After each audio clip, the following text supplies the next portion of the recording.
స్థానిక 13వ డివిజన్లో Janasena party incharge banner Vasu ఆధ్వర్యంలో తెలుగుదేశం జనసేన బీజేపీ కూటమి రాజమహేంద్రవరం సిటీ ఎమ్మెల్యే అభ్యర్థి ఆదిరెడ్డి వాసుని గెలిపించాలని ఇంటింటికి తిరుగుతూ జోరుగా ఎన్నికల ప్రచారం నిర్వహించారు.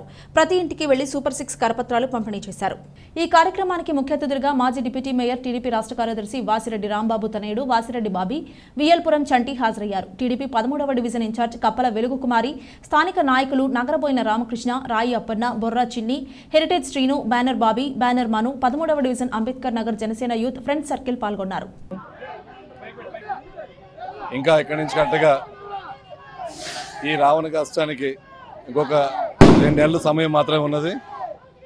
ఆదిరెడ్డి వాసు గారు నాయకత్వంలో రాజమండ్రి టౌన్ నుంచి తండోపతండాలుగా అందరూ టీడీపీకి, జనసేనకి, బీజేపీకి ఆకర్షితులయ్యి ప్రయాణిస్తూ ఈ రాక్షస పాలనకు అంతమొందించాలని చెప్పేసి ఒక కఠినమైన నిర్ణయంతో స్వచ్ఛందంగా వస్తున్న జనాన్ని మీరే చూస్తున్నారు.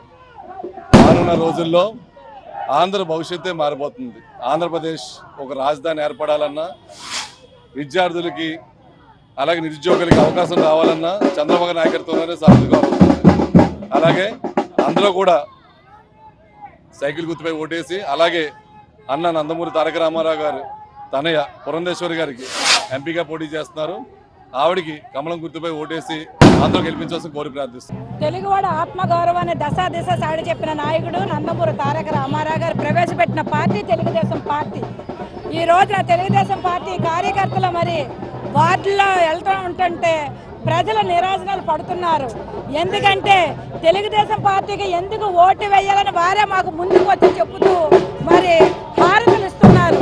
చెత్త మీద పన్ను పోవాలంటే సైకిల్ గుర్తు మీద ఓటు వేయాలి అని వారే మాకు తెలియపరుస్తున్నారు.